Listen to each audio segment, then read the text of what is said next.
in the ever-dying England of 2026, where the boats keep arriving and the migrant hotels are bursting at the seams, where the taxpayer purse leaks like a sieve, and where the native population are constantly overlooked and demonised.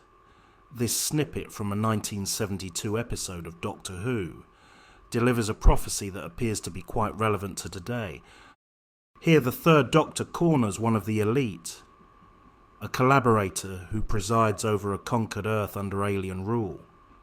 The regime boasts of prosperity and order, yet it rests on the blunt shoulders of an alien security force. Lumbering, unquestioning guard dogs, imported precisely because the home population refuses to face reality. I can assure you that this planet has never been more efficiently, more economically run.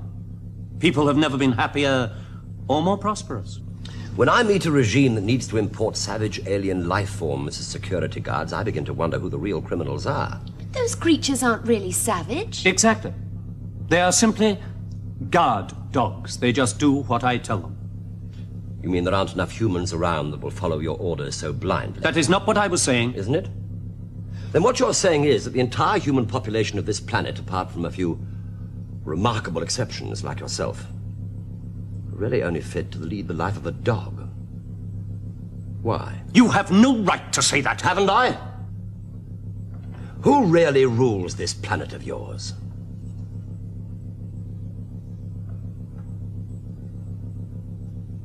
I'm sorry, I must go.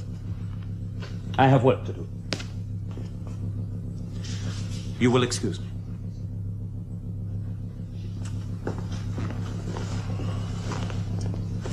You shouldn't have spoken to him like that. You don't know the whole picture. Neither do you, Joe. Neither do you. That man is no more than a superior slave himself.